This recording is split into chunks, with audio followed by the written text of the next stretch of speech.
Welcome to magnet brains. मैं हूं तुम्हारी वैदी मैम और आज हम डिस्कस करने वाले हैं माइंड मैप। कौन सा चैप्टर का ma'am? Chapter 12 biotechnology and its application का। कहां पे?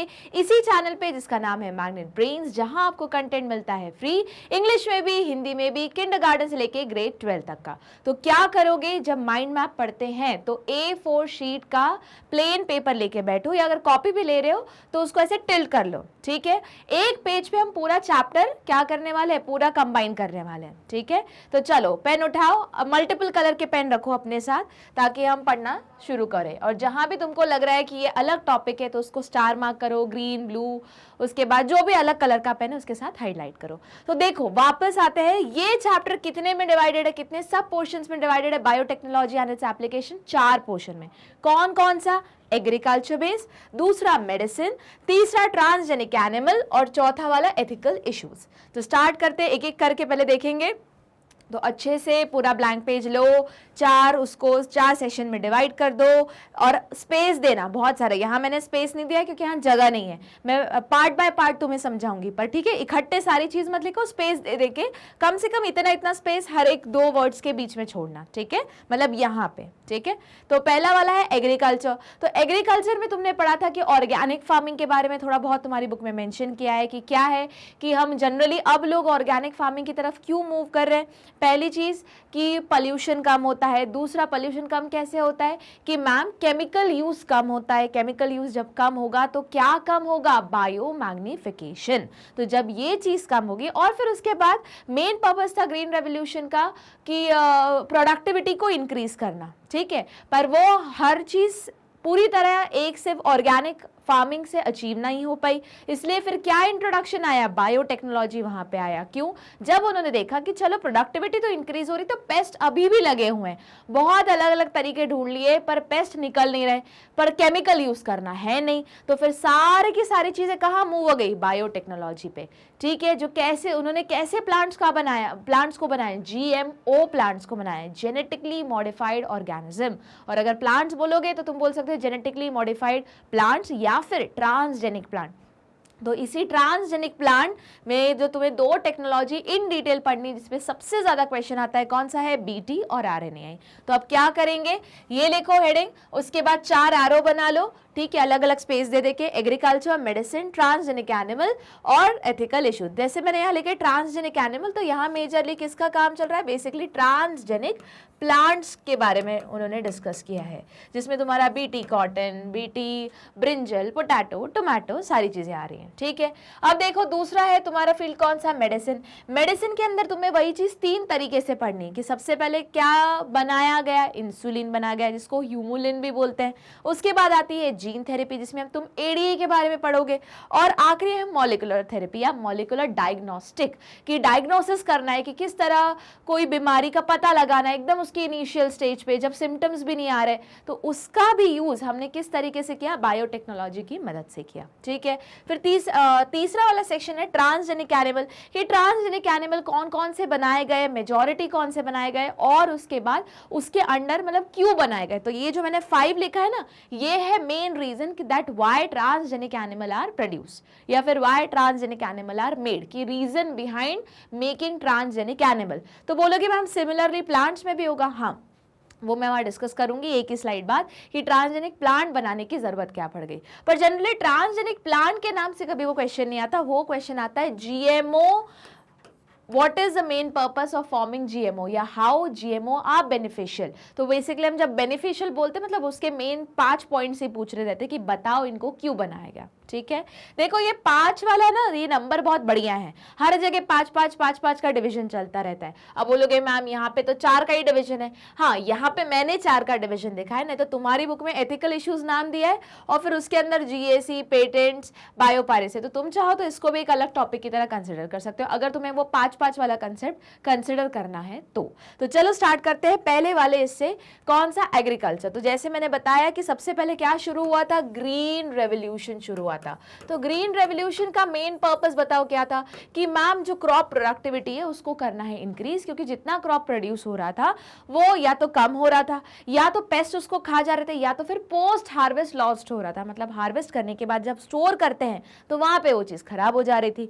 तो इसी चीज के लिए अलग से सोचा गया कि क्यों ना ग्रीन रेवोल्यूशन लाया जाए कि क्रॉप की प्रोडक्टिविटी का नंबर इंक्रीज किया जाए। अब उन्होंने देखा कि जब क्रॉप की प्रोडक्टिविटी इंक्रीज करनी है तो बहुत केमिकल्स का यूज हो रहा है, insecticide, pesticide, fertiliser, chemical fertiliser. तो फिर जब बाद में उन्होंने अच्छे से एनालिसिस किया कि साइंटिस्ट ने, तो ये सब ज्यादा कंज्यूम करोगे तो क्या होता है, बायो मैग्निफिकेशन। इसीलिए फिर हर चीज किस पे शिफ्ट होने लगी, ऑर्गेनिक फार्मिंग पे।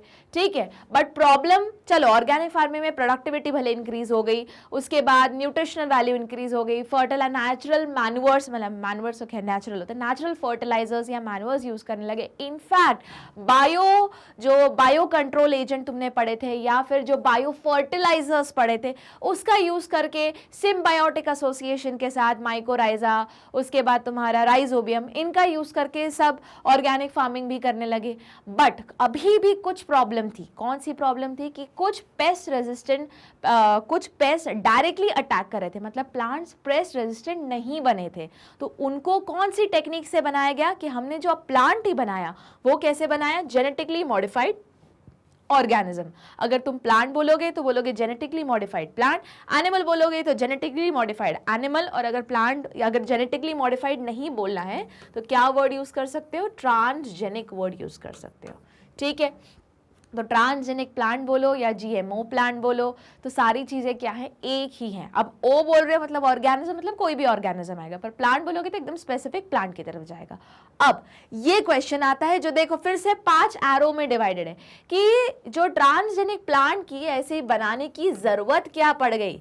तो सबसे पहले जब भी साइंस ने कुछ मॉडिफिकेशन किया, किसमें मॉडिफिकेशन किया, जेनेटिक्स में। जेनेटिक्स मतलब मैम जब ये जो प्लांट है इसका जो डीएनए है, जो इसका जो जीनोटाइप है, उसमें जाके कुछ मॉडिफाई कर लिया, कुछ चीजें हटा दी, कुछ नई चीजें ऐड कर दी, तो उसको तुम क्या बोलोगे, कुछ नहीं बोलेंगे मैम, ट्रांसजेनिक प्लांट बोलेंगे, या फिर जेनेटिक इंजीनियरिंग बोलोगे। जैसे लास्ट वाले चैप्टर में पढ़ा था कि ऐसा कोई भी प्लांट जिसका डीएनए में कुछ चेंज आया है, म्यूटेशन हुआ है, नेचुरल नहीं तुमने करवाया है, या तो कोई जीन डाल दिया है, जैसे स्पाइडरमैन के केस में, स्पाइडरमैन हमने ऐसे ही तो बनाया था, या तो फिर कोई जीन हटा दिया है जो ऐसा लग रहा है कि नुकसानदायक है, जैसे कैंसरस सेल के केस में जो हम यूज करते थे एज अ वेक्टर, या इन एनिमल्स जहां पे उसके कैंसरस कॉजिंग जो जीन था उसको हटा दिया था और उसमें हमने अपना चॉइस ऑफ डीएनए डाल के उसको बोला था चलो अब तुम प्रोडक्ट बनाओ या जो भी खुद के प्रोटीन को एक्सप्रेस करो। तो जब ऐसी कोई चीज हो रही है कि किसी भी ऑर्गेनिज्म के जेनेटिक मेकअप से छेड़छाड़ हो रही है, छेड़छाड़ मैम मतलब उसमें से कोई जीन या तो डाला जा रहा है या निकाला जा रहा है या एक्सचेंज किया जा रहा है, मतलब जेनेटिक या जीन क्या हो रहा है, चेंज हो रहा है, तो उसको हम क्या बोलते हैं, जेनेटिकली मॉडिफाइड ऑर्गेनिज्म। अब वापस आते हैं इनकी जरूरत क्यों पड़ गई। अब ये जो पॉइंट पढ़ रहे हैं वो कौन से पॉइंट ऑफ व्यू से पढ़ रहे, तुम्हारे भी कुछ जीएमओ के अंडर ही दिया हुआ है ये, ठीक है, पर ज्यादा ये करेक्ट किसके लिए बैठेगा कि ट्रांसजेनिक प्लांट बनाने की जरूरत क्यों पड़ी उसके ऊपर। तो देखो सबसे पहले जेनेटिकली मॉडिफाइड ऑर्गेनिज्म क्या करता है, ये टॉलरेंस पावर बढ़ाता है। टॉलरेंस पावर किसकी, प्लांट की, किसके अगेंस्ट, ए बायोटिक स्ट्रेस के अगेंस्ट। अब ए बायोटिक मतलब मैम नॉन लिविंग, हाँ नॉन लिविंग स्ट्रेस के अगेंस्ट। अब नॉन लिविंग स्ट्रेस कैसा होता है कि या तो बहुत ज्यादा धूप पड़ रही है या तो बिल्कुल नहीं पड़ रही है, या तो बाढ़ आ गई या तो बिल्कुल भी पानी गायब हो गया, या पीएच इंक्रीज हो गया, या तो सैलिनिटी आ गई सॉइल में, ठीक है। तो इन सब चीजों को क्या बोलते हैं, ए बायोटिक स्ट्रेस, या तो कोई मिनरल कम हो गया, ठीक है। तो पहला जो जेनेटिकली मॉडिफाइड ऑर्गेनिज्म है या ट्रांसजेनिक प्लांट है वो क्या करता है, उस प्लांट को क्या दिलाता है, टॉलरेंस पावर दिलाता है, किसके अगेंस्ट, ए बायोटिक फैक्टर के अगेंस्ट, ठीक है। दूसरा क्या करता है, डिजीज फ्री बनाता है। डिजीज फ्री या डिजीज रेजिस्टेंट बनाता है, मतलब कोई बीमारी होने से उसको प्रतिरोधक क्षमता, या फिर हम जैसे बोल सकते हैं रेजिस्टिविटी क्रिएट करता है। रेजिस्टिविटी मतलब अभी तक वो प्लांट की कोई पर्टिकुलर बीमारी से बहुत ज़्यादा इन्फेक्ट हो रहा था, मर रहा था, अब हमने उसका ऐसा वो वाला जो जीन था या उसके अगेंस्ट, उस बीमारी के अगेंस्ट रेजिस्टिविटी वाला जीन डाल दिया। अब क्या होगा, अब वो प्लांट ग्रो होगा, वो पैथोजन सारे उसके आसपास है पर वो बीमार नहीं पड़ रहा। तो क्या करवा रहा है, डिजीज रेजिस्टेंट क्रॉप बना रहा है। तीसरा पेस्ट रेजिस्टेंट, जो सबसे बड़ी प्रॉब्लम रहती है इंडस्ट्री में वो कौन सी रहती है, पेस्ट वाली है ना, कीड़े मकोड़े। इतना चलो सब कुछ सही है, सारी चीजें बैलेंस है, पर एंड में क्या हो जाता है, खराब हो जाता है, कीड़े लग जाते हैं। तो कीड़े मतलब क्या, पेस्ट, एम्फिड, फॉस्फेट्स, उसके बाद तुम्हारे ये हो गए वर्म्स हो गए, बोलवर्म हो गए, कॉर्न बेरर हो गए, फ्लाइज हो गई, मॉस्किटोज हो गई। तो ये सब जो है ये क्या है, ये पेस्ट ही तो है, एट द एंड उसको खा जा रहे हैं। ठीक है, तो जो पेस्ट रेजिस्टेंट बनाता है कौन सा, जीएमओ वाला प्लांट। तीसरा, जो भी उसकी हम बोल सकते हैं कि मिनरल यूसेज है उसको क्या करता है, इंक्रीज करता है। तो इंक्रीज कर रहा है किसको, मिनरल यूसेज को। आप बोलोगे मैम मिनरल यूसेज मतलब कैसे, मिनरल यूसेज मतलब ऐसे, देखो कभी कभी कुछ प्लांट्स रहते हैं कि अगर तुमने वो खेत में लगाया ना तो उस एरिया की जो सॉइल है उसका मिनरल बहुत जल्दी खत्म हो जाएगा। ठीक है, या तो फिर मतलब पूरा का पूरा एब्जॉर्ब हो जाएगा, उससे उस सॉइल की फर्टिलिटी खराब हो जाएगी। तो इस तरीके से वो यूसेज ज़्यादा करेगा बट उसकी जो सॉइल की फर्टिलिटी वो मेंटेन रहेगी, मतलब सॉइल जल्दी इनफर्टाइल की तरफ नहीं मूव करेगी, मिनरल सारे बैलेंस्ड रहेंगे। ठीक है, और आखिरी वाला जो आता है वो कौन सा है तुम्हारा, इंक्रीज कर रहा है क्या, न्यूट्रिशनल वैल्यू। तो लिखो जरा, इंक्रीज कर रहा है क्या, न्यूट्रिशनल वैल्यू। तो वापस आते हैं, सबसे पहले जेनेटिकली मॉडिफाइड ऑर्गेनिज्म क्यों ग्रो किया जाते हैं, सबसे पहले मैम क्या करना है, जो नॉर्मल एबायोटिक स्ट्रेस को टॉलरेंस पावर दिला रहा है जीएमओ क्रॉप। ठीक है, दूसरा बताओ, दूसरा मैम वो क्या बना रहा है, डिजीज फ्री बना रहा है। तीसरा पेस्ट रेजिस्टेंट बना रहा है। चौथा इंक्रीज कर रहा है मिनरल यूसेज को। और आखिरी वाला पांचवा, वापस देखो ये 5 में डिवाइड हो गया कि इंक्रीज कर रहा है न्यूट्रिशनल वैल्यू। इसका एग्जाम्पल तुमको याद रखना है, जैसा क्या है vitamin A. Vitamin A originally मिलता नहीं था किसमें, राइस में, पर एक अलग से वैरायटी निकाली गई जिसका नाम क्या है, गोल्डन राइस। तो इस गोल्डन राइस में अब नया क्या है, उसमें विटामिन ए वाला जीन डाल दिया गया है। तो इससे जैसे ही कोई खाएगा तो राइस तो है, बाकी सारे नॉर्मल न्यूट्रिएंट्स तो है जो राइस में होने चाहिए, पर साथ में एक और एडिशनल चीज क्या है, विटामिन ए।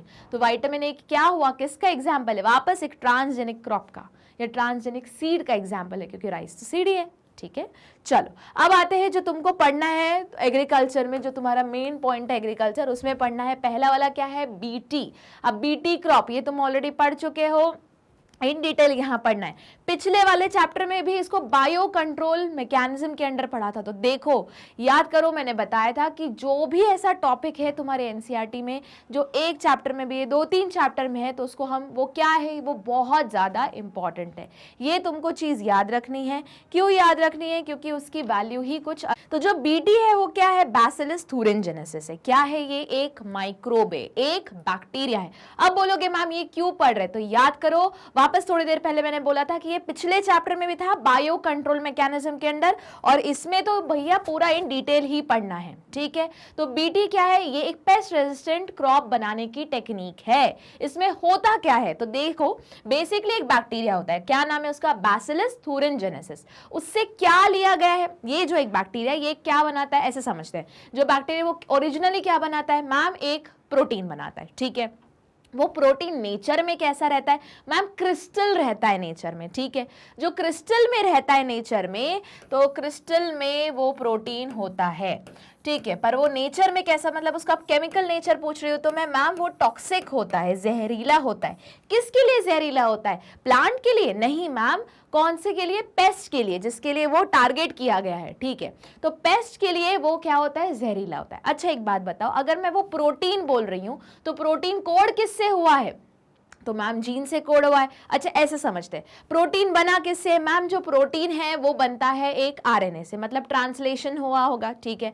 आरएनए किससे बनता है? मैम डीएनए से, ठीक है, मतलब ट्रांसक्रिप्शन हुआ होगा। तो बताओ डीएनए के अंदर वो जो चीज जो एक प्रोटीन के लिए रिस्पॉन्सिबल है उसको क्या बोलते हैं? जीन ही तो बोलते हैं। तो देखो यहाँ पे ये तुमको याद रखना है, जो बॉक्स के अंदर लिख रही हूँ, चाहो तो अपने नोट्स में अलग से पेन के साथ बना लो। तो cry1AC, cry2AB और cry1AB, तो ये तीन क्या है? जीन है। कौन से जीन है? ये तुम्हारे पॉइजन कॉजिंग जीन है, या टॉक्सिक कॉजिंग जीन है, या प्रोटीन बनाने वाले जीन है। और प्रोटीन एट द एंड कैसा है?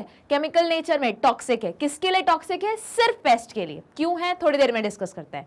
तो पहले ये बताओ मैम, ये तीन जीन है। अब तीन जीन किसके अगेंस्ट रेजिस्टिविटी दिला रहे? देखो सबसे पहले समझते हैं कि मैम ये आप स्क्रैच से बताओ, तो ध्यान से सुनो। अगर ये बिल्कुल भी तुमको समझ में नहीं आया तो मैं स्टार्टिंग से वापस फिर से स्टार्ट कर रही हूँ। तो बेसिकली बीटी क्या है? देखो ऐसे समझते, एक प्लांट था, ठीक है, उसको जैसे हमारा कॉटन हो गया, ठीक है। जब साइंटिस्ट ने देखा तो उसके ऊपर सबसे ज्यादा इन तीन जीनस का हमला था, ठीक है। तो कौन कौन सा? लेपिडोप्टेरन, जिसमें कौन आती? वर्म्स आती, इल्लियां आती, जैसे हुई बोल वर्म, ठीक है। उसके बाद आती है कीलियोप्टेरन, जिसमें कौन आती है? बीटल, जो छोटे छोटे कीड़े रहते हैं वो, ठीक है। फिर आती है आखिरी वाला जीनस कौन सा? डायोप्टेरन, जिसमें कौन आता है? फ्लाइज और मॉस्किटोज आते हैं। इतना हुआ क्लियर? तो अब साइंटिस्ट सोच रहे थे इनको दूर रखने का तरीका कैसे। तब उन्होंने देखा कि अरे एक बैक्टीरिया है जिसका नाम क्या है? बैसिलस thuringiensis, वहीं से उन्होंने वर्ड लिया BT, ठीक है। ये क्या करता है? ये एक जीन है, इसके पास एक नहीं तीन जीन है, थोड़ी देर पहले हमने पढ़े थे। कौन कौन से जीन है? cry1AC, cry2AB और cry1AB, ठीक है। तो इसके पास जीन है, और जीन हमेशा स्मॉल में लिखोगे, CRY स्मॉल में, ठीक है, कर्सिव में चलते रहना। तो वो क्या है? जीन। वो जीन क्या प्रोड्यूस करता है? एक प्रोटीन प्रोड्यूस करता है, जो फिजिकल नेचर में कैसे है? क्रिस्टल फॉर्म में है। तो यहीं से क्रिस्टल वर्ड लिया गया और कैपिटल CRY बोला गया, क्राई प्रोटीन, ठीक है। अब ये करता क्या है? ये एक टॉक्सिक की तरह काम करता है, या टॉक्सिन की तरह काम करता है। किस में? जब इन तीनों में से कोई भी, इन तीनों जीनस में से अगर कोई भी एक या तीनों के तीनों कुछ भी इनके लिए काम करता है टॉक्सिन की तरह। कैसे? जब इन्होंने वो प्लांट खाया, चबाया, और उसके ऊपर ये रखा हुआ था कौन सा? बीटी। अब बोलोगे मैम बीटी तो प्लांट के अंदर होना चाहिए था। नहीं, याद करो आखिरी वाले चैप्टर में जो बायो कंट्रोल एजेंट में हमने पढ़ा था कि बीटी में से ये टॉक्सिन को निकाल लिया है। किस फॉर्म में? इनएक्टिव फॉर्म में। मतलब ये किस फॉर्म में है? इनएक्टिव फॉर्म में। इनएक्टिव को ही क्या बोलेंगे हम? प्रोटोटॉक्सिन बोलेंगे, ठीक है। तो अभी ये इनएक्टिव फॉर्म में सैशेट में मिलता है। फार्मर क्या करता है? उसको निकालता है, पानी में मिलाता है, घोलता है, स्प्रे कर देता है अपने प्लांट्स पे, जिसको भी बीटी बनवाना हो। अब आई बात समझ में? ये कहाँ लिखा है? पिछले चैप्टर में लिखा हुआ है, ठीक है। अपने मन से नहीं बोल रहे, चैप्टर में लिखा हुआ है। वापस अगर एक कोई प्लांट है, फार्मर ने देखा अरे यार इसको बहुत कीड़े खा रहे हैं, वर्म्स खाई जा रही है, बिटल्स खाई जा रही है, फ्लाइज एंड मॉस्किटो लग रहे हैं, तो उसने बोला कोई बात नहीं, हम जा रहे हैं मार्केट में जहां पे मिलता है बीटी वाला सैशेट, वहां से हमने लिया, उसको खोला, पानी में घुलाया। अभी भी ये जो क्रिस्टल है, जो प्रोटीन है, वो किस फॉर्म में? क्रिस्टल फॉर्म में, इसलिए उसको क्राई प्रोटीन बोला। अब ये किस फॉर्म में? प्रोटोटॉक्सिन के फॉर्म में। प्रोटोटॉक्सिन एक्टिवेट कब होगा? मैंने स्प्रे कर दिया जब प्लांट ने बाइट लिया, प्लांट बोल रही हूँ, जब इंसेक्ट ने बाइट लिया प्लांट का, तो जो उसके ऊपर छिड़का हुआ था वो भी उसके बॉडी के अंदर गया। अभी वो था बाहर, कैसे? इनएक्टिव। जैसे उसके बॉडी के अंदर गया तो कहां गया? उस पेस्ट की गट में गया, ठीक है। गट में था क्या? अल्कलाइन पीएच, बेसिक पीएच था, और उसकी मदद से वो क्या बन गया? वो जो प्रोटोटॉक्सिन है वो क्या बन गया? एक्टिव बन गया, है ना, एक्टिव टॉक्सिन बन गया, या फिर हम बोल सकते हैं अब बन गया वो टॉक्सिन, ठीक है। और उससे होने क्या लगा? ये वही था जहां एक्टिव हुआ, तो ये टॉक्सिन बाइंड करने लगा गट की एपिथेलियल सेल से, ईपी लिख रही हूं मैं, एपिथेलियल सेल से, और क्या क्रिएट करने लगा? पोर्स क्रिएट करने लगा, जिससे क्या हुआ? लाइसिस हुआ, सेल की स्वेलिंग हुई, और फिर क्या हो गया? सेल डेथ हो गया। अब एक साथ उस पेस्ट के बहुत सारे सेल मरने लगे, तो बहुत सारे सेल जब मरने लगेंगे तो वो पेस्ट भी तो मर जाएगा, वो थोड़ी ना जिंदा रहेगा, ठीक है। आई बात समझ में? तो ये जो एक्टिव प्रोटोटॉक्सिन था वो मिला कहां से? मैम वो मिला क्राई प्रोटीन से या फिर क्रिस्टल प्रोटीन से। तो ये प्रोटीन कहां से मिला? मैम ये मिला हमें बैक्टीरिया से, हमने एक्सट्रैक्ट किया, उस वो बैक्टीरिया का नाम है बैसिलस thuringiensis। तो बैक्टीरिया के अंदर कहाँ से आया मैम? उसके जीन्स में, उसके पास 3 जीन थे। कौन कौन से मैम? ये वाले 3 जीन थे, cry1ac, cry2ab और cry1ab। अब ये cry1ac-ab क्यों लिख रहे हो? तो क्योंकि cry, स्मॉल cry क्या है? जीन का नाम है, 1 मतलब वो सीरीज नंबर है, और ac-ab क्या है? स्ट्रेन है, ठीक है। तो वापस आते cry1ac, cry2ab और cry1ab। अब इसमें तुमको याद रखना है उसके पास जो 3 जीन थे, तो साइंटिस्ट ने देखा कि इन 2 जीन से कौन मर रहा है? बोलवर्म मर रही है, ठीक है, बोलवर्म मर रही है, कॉटन बोलवर्म। और इससे कौन मर रहा है? कॉर्न बोरर मर रहा है, ठीक है। ये तुम्हारे बुक में लिखा हुआ है। एक तुम्हारे बुक में राइट हैंड साइड पे बड़ा सा डायग्राम है, डायग्राम के जस्ट ऊपर वाली लाइन यही मेंशन किया गया है, इसलिए ये इंपॉर्टेंट है। मूव करें आगे, तो वापस देखो, वापस एक पूरे इसमें हमने देख लिया बीटी क्या है। बेसिकली मैम एग्रीकल्चर को बूस्ट करने का तरीका है जिसमें हम पेस्ट रेजिस्टेंट क्रॉप बनाते हैं।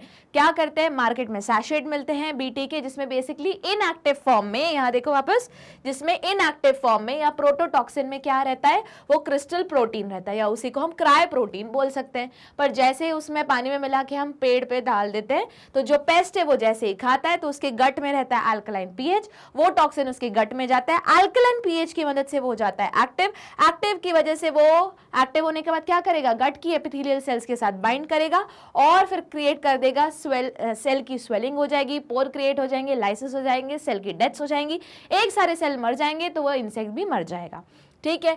अब ये जो क्राई प्रोटीन है वो बना किससे? जीन से बना है। कितने जीन है टोटल बैसिलस thuringiensis में? 3। कौन कौन से? वापस देखते हैं, cry1ac, cry2ab, ये जो दोनों किसके लिए कोड कर रहे हैं? बोलवर्म के लिए रेजिस्टेंट है, मतलब ज्यादा इफेक्टिव है। उसके बाद जो 1 है cry1ab, वो किसके लिए कर रहा है? कॉर्न बोरर के लिए। तो इतनी सारी चीजें याद रखनी है, तब जाके तुम्हारा बीटी वाला क्वेश्चन सॉल्व होगा। और उसके बाद इसके एक और क्वेश्चन क्या पूछ सकते हैं? बताओ किसके अगेंस्ट ये रेजिस्टिविटी दिला रहा है? तो 3 जीनस है, कौन कौन से? लेपिडोप्टेरेंस, कीलियोप्टेरेंस, डायप्टेरेंस। लेपिडोप्टेरेंस में कौन आता है? वर्म्स, कीलियोप्टेरेंस में कौन आता है? बीटल्स, और डायप्टेरेंस में कौन आता है? Flies and mosquito. हो गया। तो देखो वापस आते हैं, हमने क्या क्या कवर कर लिया अभी तक। बायोटेक्नोलॉजी एंड एप्लीकेशन कितने में डिवाइडेड है? 4 में। पहले वाला क्या है? बीटी। हमने यहाँ पे एग्रीकल्चर में क्या पढ़ा? सबसे पहले ग्रीन रेवोल्यूशन कैसे किया गया, ऑर्गेनिक फार्मिंग आई, और उसके बाद फिर जब नहीं समझ में आया तो धीरे धीरे साइंस, नहीं समझ में आया नहीं बोल सकते, धीरे धीरे जैसे साइंस एडवांस हुआ तो उन्होंने बोला कि अरे यार अपन काम कर सकते कि अगर केमिकल का यूज भी नहीं करना है, ऑर्गेनिक फार्मिंग भी हो रही है पर फिर भी पेस्ट लग रहे, तो उनको भगाने का ये तरीका कि जेनेटिकली मॉडिफाइड प्लांट बना लो या ऑर्गेनिज्म बना लो। तो पहला वाला उसमें हमने क्या पढ़ा? बीटी पढ़ा, BT cotton, BT brinjal, BT tomato, उसकी पूरी टेक्निक पढ़ी कि ये काम कैसे करता है। अब दूसरा क्या है हम ये आरएनएआई पढ़ रहे। देखो अभी तक ये क्या था? ये ऑलरेडी इनएक्टिव फॉर्म में क्रिस्टल मिल रहा था मार्केट में, है ना, बस फार्मर ने क्या किया? कट किया, सैशेट में मिक्स किया, स्प्रे कर दिया प्लांट पे, और फिर वो जो पर्टिकुलर प्लांट है वो पेस्ट रेजिस्टेंट बन गया। पर जो आरएनएआई है ये कैसा है? सेलुलर डिफेंस मैकेनिज्म, यहाँ पे है कैच। तो वापस ये इंपॉर्टेंट है, ये भी कैसा है? पेस्ट रेजिस्टेंट क्रॉप बना रहा है। तो देखो जरा, तो आरएनएआई, आरएनए मतलब आरएनए, जो तुम्हारा डीएनए आरएनए, तो आरएनए हुआ तुम्हारा जेनेटिक मटेरियल। आई क्या हुआ? इंटरफेरेंस, मतलब मैम आरएनए का इंटरफेरेंस हो रहा है, रोका जा रहा है, उसको इंटरफेयर किया जा रहा है। बिल्कुल सही। कौन रोक रहा है? आरएनए ही रोक रहा है। तो देखो जरा, सबसे पहले समझते कि ये जो टेक्निक है, ये जो टेक्निक है वो किस में यूज कर रहे हैं? मैम टोबैको के प्लांट में। तो ये याद रखना है, टोबैको के प्लांट में, तंबाकू के प्लांट में ये चीज यूज हो रही है, क्योंकि टोबैको के जो रूट्स है उसमें एक नेमेटोड का नाम याद रखना है, क्या नाम है? मेलेनोजाइन इनकॉग्निटा। उसका इन्फेस्टेशन हो जाता है, इन्फेक्शन हो जाता है, और वो वहां पे बैठ जाता है। रिजल्ट ये हो जाता है कि वो टोबैको प्लांट के रूट्स में नोड्यूल्स क्रिएट कर लेता है। नोड्यूल्स मतलब गठाने। उस वजह से उस टोबैको प्लांट की क्या नहीं होने लगती? ग्रोथ नहीं होने लगती, प्रोडक्टिविटी डिक्रीज होने लगती। तो प्रॉब्लम आ गई ना। तो अब इसको हमको क्या करना है? डिजीज रेजिस्टेंट बोलने से करेक्ट है, पेस्ट रेजिस्टेंट बनाना है। तो पेस्ट रेजिस्टेंट बनाने के लिए ये जो टेक्निक है जिसका नाम क्या है? सेलुलर डिफेंस मैकेनिज्म, जो हर एक यूकैरियोटिक सेल में होता है, वो यूज किया गया है। यूकैरियोटिक प्लांट भी यूकैरियोट है, अगर याद होगा तो, ठीक है। चलो वापस आते हैं। तो RNAi टेक्निक मतलब RNA इंटरफेरेंस एक ऐसी टेक्निक है जिसके ये एक सेलुलर मैकेनिज्म है, डिफेंस मैकेनिज्म जो हर यूकैरियोटिक सेल में होती है, जिसमें मतलब इसका यूज कहाँ किया गया, पेस्ट रेजिस्टेंट बनाने के लिए। किसको? टोबैको प्लांट को। किसके अगेंस्ट? एक नेमेटोड के अगेंस्ट जिसका नाम क्या है, मेलर्जाइन इनकॉग्निटा। अब इसमें होता ये है कि जब साइंटिस्ट ने देखा कि इस जो मेलर्जाइन इनकॉग्निटा जो पेस्ट है उसके जो सेल्स है, सेल्स को जिंदा रखने के लिए चाहिए होता है एक प्रोटीन। ठीक है, वापस मैं सेल बना रही हूं और उसको जिंदा रखने के लिए क्या चाहिए, एक ये पर्टिकुलर सॉर्ट ऑफ प्रोटीन है। प्रोटीन के बारे में तुम्हारे बुक कौन सा प्रोटीन है ये मेंशन नहीं किया है बुक में, तो मैं अभी सिंपल प्रोटीन ही लिख रही हूँ। ठीक है, तो प्रोटीन चाहिए होता है उसको जिंदा रखने के लिए, उस सेल को जिंदा रखने के लिए। अगर सेल जिंदा रहेगा तो पेस्ट जिंदा रहेगा। ठीक है, तो प्रोटीन कोड कैसे होता है, वो होता है मैम mRNA से। कौन सी प्रोसेस के थ्रू? Ma'am translation. बहुत बढ़िया। mRNA कैसे बनता है? मैम DNA से बनता है। कौन सी प्रोसेस के थ्रू? Ma'am transcription. बहुत बढ़िया। तो जब उन्होंने देखा कि क्यों ना हम कोई ऐसी टेक्निक निकाले कि ये जो प्रोटीन है जो बहुत इंपॉर्टेंट है इस सेल को जिंदा रखने के लिए, और ये अगर सेल मर गया तो लाइन से सारे सेल मर जाएंगे और फिर अल्टीमेटली वो ऑर्गेनिज्म भी मर जाएगा। मतलब ये प्रोटीन बहुत इंपॉर्टेंट है सेल को जिंदा रखने के लिए। तो क्यों ना हम ऐसा करें कि ये प्रोटीन को बनने ही ना दे। तो प्रोटीन को बनने नहीं देना मतलब कौन सी प्रोसेस को रोकना है? ट्रांसलेशन को रोकना है। तो ट्रांसलेशन को रोकना शुरू कहां से होता है? मैम mRNA से। तो क्यों ना हम इस mRNA को ही डिस्ट्रॉय कर दे या इंटरप्ट कर दे या इंटरफेयर कर दे। तो तभी वो नाम लिखा है RNA इंटरफेरेंस। तो अब हुआ क्या समझो, यहाँ पे कॉम्प्लीमेंट्री DNA या फिर ट्रांसपोसोम जंपिंग जीन है ना, जिसको मोबाइल जेनेटिक मटेरियल भी बोलते हैं, तो उसका यूज किया गया। अब ये डीएनए ने क्या प्रोड्यूस किया? दो ने इस डीएनए प्रोड्यूस किया डबल स्ट्रैंडेड आरएनए। ठीक है, इसी का उन्होंने देखा, पहले साइंटिस्ट ने क्या किया, एमआरएनए देखा, उसका कोडिंग्स देख लिया। अब उसके कोडिंग्स के कॉम्प्लीमेंट्री क्या बना लिया? डीएनए बना लिया। समझो बात को, क्या बना लिया? डीएनए बना लिया। ठीक है, और डीएनए को इस सेल के अंदर किस तरीके से इंसर्ट करवाया? जंपिंग जीन से या मोबाइल जेनेटिक मटेरियल से, जिसका नाम क्या है? ट्रांसपोसोम। अब इसमें मतलब बेसिकली क्या था? यही डीएनए था, और डीएनए के अंदर कोड किसका कॉम्प्लीमेंट्री लिखा हुआ था? इस एमआरएनए का। तो जैसे ही वो इसके अंदर गया, इस डीएनए ने क्या प्रोड्यूस किया? डीएनए से आरएनए बनता है कि नहीं? हाँ बनता है। कौन सी प्रोसेस के थ्रू? ट्रांसक्रिप्शन प्रोसेस के थ्रू। तो इस डीएनए ने क्या बनाया? Double stranded RNA. दो स्ट्रैंड्स बनाए, एक बनाया सेंस, एक बनाया एंटीसेंस। ठीक है, अब ये दोनों जैसे ही बनी, ये जाके कहां जाके अटैच हो गई? इस एमआरएनए के साथ जाके अटैच हो गई। और जैसे इस एमआरएनए के साथ जाके अटैच हो गई, तो बताओ ये इसका फंक्शनिंग करने देगा क्या? नहीं। अब ये एमआरएनए को खाली छोड़ ही नहीं रहा है, बोलेगा नहीं मैं नहीं लीव करूंगा। अब जब ये लीव नहीं करेगा तो बताओ मुझे प्रोटीन का फॉर्मेशन होगा क्या? नहीं होगा। क्यों? क्योंकि तुम ट्रांसलेशन करवा ही नहीं पा रहे हो ना। तुमने एमआरएनए जो ऐसे खाली छोड़ना चाहिए, जो टेम्पलेट की तरह काम करेगा, फिर उसके ऊपर टी आरएनए आएगा, उसके बाद राइबोसोम्स लगेंगे, उसके बाद तुम्हारा पॉलीमरेज लगेगा, फिर ट्रांसलेशन प्रोसेस स्टार्ट होगा। पर ये सारी प्रोसेस हो ही नहीं पा रही है। क्यों? क्योंकि एमआरएनए फ्री ही नहीं है। जब एमआरएनए फ्री क्यों नहीं है? क्योंकि इसके ऊपर आके कौन अटैच हो गया? ये सेंस और एंटीसेंस आरएनए। और सेंस और एंटीसेंस आरएनए इस पूरे को तोड़ दिया, इस पूरे एमआरएनए के टुकड़े टुकड़े कर दिए जोड़ के। ठीक है, अब ये इतना चीजें नहीं लिखी है तुम्हारी बुक में। ठीक है, मैं सिर्फ बता रही हूँ। अच्छा, एमआरएनए को किसने तोड़ा? मैम सेंस और एंटीसेंस आरएनए ने। और सेंस और एंटीसेंस आरएनए दो स्ट्रैंडेड डबल स्ट्रैंडेड आरएनए, वो कहां से बना? मैम डीएनए से। और डीएनए कहां से बना? मैम ये साइंटिस्ट ने इसी का कॉम्प्लीमेंट्री डीएनए डिजाइन किया और उसको इंसर्ट करवाया बाय द यूज ऑफ ट्रांसपोसोम। हुआ क्लियर? तो ये क्या है? एक आरएनए आई टेक्निक है। आई स्टैंड फॉर क्या? इंटरफेरेंस। किसको इंटरफेयर कर रहे हो? किसको बीच बीच में उंगली कर रहे हो? मैम एमआरएनए को। कौन से एमआरएनए को? मैम वो एमआरएनए जो बहुत इंपॉर्टेंट क्या बनाता है? प्रोटीन बनाता है। और वो प्रोटीन इस सेल को, जो पेस्ट का सेल है, उनको जिंदा रखने के लिए इंपॉर्टेंट है। तो जब वो प्रोटीन ही नहीं बनेगा, क्यों नहीं बनेगा वो प्रोटीन? क्योंकि मैम जो एमआरएनए है वो दोनों तरफ से कंबाइन हो जाएगा, सेंस और एंटीसेंस आरएनए के साथ, और वो पूरा फिर डिग्रेड हो जाएगा, है ना, नहीं उसका ट्रांसलेशन नहीं हो पाएगा। तो फिर ओके, तो फिर वो प्रोटीन नहीं बनेगा, तो प्रोटीन नहीं बनेगा तो सेल जिंदा नहीं रहेगा, तो पेस्ट मर जाएगा। तो मुझे वापस ये बताओ कि ये आरएनए आया कहां से जिसने इसको डिग्रेड किया या बनने नहीं दिया, ट्रांसलेशन प्रोसेस होने नहीं दी? वो एमआरएनए कहां से आया? यहां से, सेंस और एंटीसेंस आरएनए से। और ये दोनों कहां से आए? मैम ये कोड हुआ एक डीएनए से। और डीएनए कहां से आया? मैम कॉम्प्लीमेंट्री ही इसका डीएनए बनाया गया है, जो किसका यूज करके ट्रांसफर करवाया गया है? मोबाइल जेनेटिक मटेरियल या फिर ट्रांसपोसोम या फिर जंपिंग जीन्स भी जिसको बोलते हैं। हुआ क्लियर? तो अब ये आई क्या बात समझ में? अब ये क्या हो रहा है मैम, सेल के अंदर घुस के मार रहा है, इसलिए कैसी मैकेनिज्म है, सेल्यूलर डिफेंस मैकेनिज्म। हुआ क्लियर? इतना सब था। अच्छा ये बताओ नेमेटोड कौन सा है, मेलाजाइन इनकॉग्निटा। कौन से प्लांट के अगेंस्ट, मतलब कौन से प्लांट में ये टेक्निक यूज की गई है, टोबैको प्लांट। ठीक है, चलो अगले टॉपिक में मूव करते हैं। अगला टॉपिक है मेडिसिन। तो हम अभी क्या क्या पढ़ चुके हैं, हमने वापस देखा कि बायोटेक्नोलॉजी ने एप्लीकेशन 4 मेजर पोर्शन में डिवाइडेड है। पहला है एग्रीकल्चर, एग्रीकल्चर में था ग्रीन रेवोल्यूशन, ऑर्गेनिक, और फिर था जीएमओ, जेनेटिकली मॉडिफाइड ऑर्गेनिज्म, जिसमें थे 2 बीटी और दूसरा क्या था आरएनएआई। ये हो गया है कंप्लीट, जिसमें से 110% क्वेश्चन या तो बीटी पे आएगा या तो आरएनएआई पे, दोनों में से किसी एक पे तो क्वेश्चन होगा ही तुम्हारे क्वेश्चन पेपर में। अब आते हैं दूसरी जो है तुम्हारा क्या, मेडिसिन। तो मेडिसिन में क्या आता है, इंसुलिन आता है। ठीक है, अब मेडिसिन में टोटल अभी तक 30 टेक्निक्स निकली हुई हैं, उसमें से इंडिया में 12 टेक्निक्स प्रैक्टिस हो रही हैं। ठीक है, तो वापस आते हैं इंसुलिन पे। तो इंसुलिन बेसिकली क्या है मैम, एक हार्मोन है। बहुत बढ़िया, हार्मोन क्या होता है मैम, एक प्रोटीन होता है।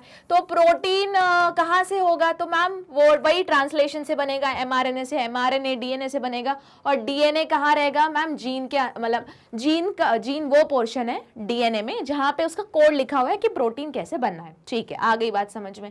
तो इंसुलिन जो एक हार्मोन है या जो प्रोटीन भी है या जीन, जो जिसका इंफॉर्मेशन जीन के अंदर लिखा हुआ है, तो ये करता क्या है, तो मैम ये बेसिकली हमारे ब्लड शुगर लेवल को डाउन करता है। ब्लड शुगर लेवल को डाउन नहीं बोल सकते, ब्लड शुगर लेवल को कंट्रोल करता है, चेक में रखता है। अगर हमने बहुत मीठा खा लिया और एक्स्ट्रा ब्लड शुगर, मतलब शुगर घूम रहा है हमारे ब्लड में, तो इंसुलिन बोलेगा चलो अपनी जगह पे जाके बैठो, यहाँ ऐसे ब्लड में नहीं घूमोगे, नहीं, क्योंकि उससे अलग अलग प्रॉब्लम स्टार्ट हो जाएंगी, दूसरे मेटाबॉलिज्म खराब होने लगेंगे। ठीक है मैम, मतलब बेसिकली अगर ये ना काम करे तो डायबिटीज हो जाएगा। हाँ बिल्कुल सही। तो हमारी बॉडी में कौन प्रोड्यूस करता है इंसुलिन मैम, पैनक्रियाज में होता है प्रोड्यूस नेचुरली। ओके, कौन करती है मैम, बीटा सेल्स करती हैं। ठीक है, तो कैसे करती है मैम, देखिए सबसे पहले जब हमने स्ट्रक्चर देखा इंसुलिन का, तो उसमें उसके स्ट्रक्चर में 3 चेन्स होती हैं। कौन कौन सी, ए चेन, बी चेन और सी चेन। तो चेन ना बोल के हम बोलेंगे ए पेप्टाइड, बी पेप्टाइड और सी पेप्टाइड। तो हमारी बॉडी में नेचुरली जो पैनक्रियाज है, पैनक्रियाज की जो सेल्स है, सेल्स के अंदर जो न्यूक्लियस है, पैनक्रियाज की कौन सी, बीटा सेल, बीटा सेल्स के जो सेल है उसके अंदर न्यूक्लियस है, उसके अंदर डीएनए है, वहां से 3 चेन्स कोड होती हैं, ए चेन, बी चेन, सी चेन। और हमारा सेल इन तीनों को जोड़ के बना देता है एक इनएक्टिव फॉर्म ऑफ हार्मोन, या फिर उसको हम प्रो हार्मोन भी बोलते हैं। तो सेम वैसी चीज है जैसे थोड़ी देर पहले हमने इनएक्टिव टॉक्सिन या प्रोटोटॉक्सिन पढ़ा था। ठीक है, तो उसको प्रो हार्मोन भी बोल सकते हैं। और फिर सही कंडीशन के अंदर ये इनएक्टिव हार्मोन या प्रो हार्मोन एक्टिवेट हो जाता है। ठीक है, एक्टिवेट कैसे होता है मैम, जो हमारी सेल ने जो प्रोड्यूस किया है ए चेन, बी चेन और सी चेन, उसमें से सी चेन को निकाल दिया जाता है, ए और बी चेन को जोड़ दिया जाता है, ये सेल ही करता है, और वो फिर हार्मोन एक्टिव बन जाता है। ठीक है, आ गई बात समझ में। तो अब इससे तुम क्या बताना चाह रहे हो, इससे मैम हम ये बताना चाह रहे हैं, हमने ये पढ़ा कि जो इंसुलिन के में 3 चेन्स रहती है,